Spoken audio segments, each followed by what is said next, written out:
Donc depuis de nombreuses années, la MFR propose des formations de la seconde au BTS dans les filières commerce et agricole. Ces formations sont systématiquement conduites en alternance, ce qui nous permet d'allier l'expérience de terrain avec les séquences de formation en centre.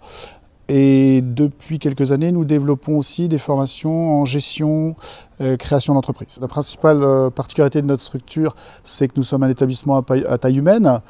Nous accueillons entre 110 et 120 jeunes par an, ce qui nous permet vraiment de mettre en place un accompagnement individualisé, d'aider les jeunes à développer la prise de responsabilité et d'autonomie, d'être attentifs à la qualité de ce que nous pouvons proposer à nos apprenants. Donc nous avons obtenu l'année dernière une certification qualité pour nos formations continues. L'ensemble de ces éléments participent en particulier à une bonne insertion professionnelle de nos élèves. Cette année, nous avons souhaité, en plus de la présentation des formations et de la visite des locaux, par exemple, qui fait partie du contenu traditionnel de nos portes ouvertes, mettre en place un marché de producteurs. Ce marché avait un triple objectif, c'était de valoriser les producteurs locaux, les mettre en avant, parce que nous sommes sensibles à maintenir un dynamisme agricole dans notre bassin, de mettre en place une activité, une action qui soit commune aux filières commerce et agricole, et également d'ouvrir notre établissement au grand public afin de faire connaître notre activité. Ma formation elle est séparée entre l'école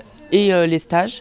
Donc cette première année elle est faite pour découvrir des milieux de stage, donc que ce soit alimentaire, commerce, décoration ou différents secteurs d'activité, donc pour trouver notre voie et également trouver un contrat de professionnalisation.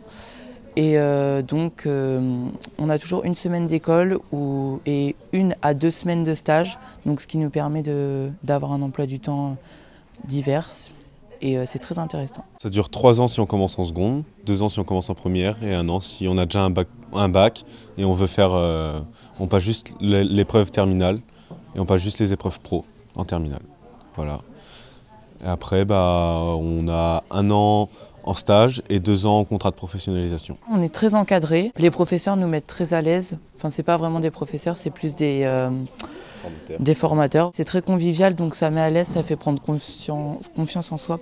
L'aspect petite école, pas un grand lycée, puis ouais on est vraiment bien encadré. On a tous les mercredis de l'accompagnement, on parle de nos stages, si ça se passe bien, tout ça.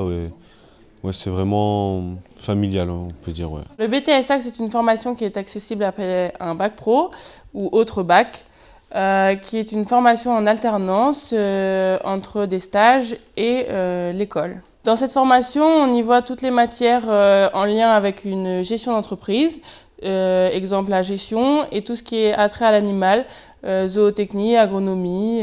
Le plus de cette formation, c'est le stage à l'étranger qui nous est proposé en première année, qui s'étend sur un minimum de 4 semaines jusqu'à 10 semaines.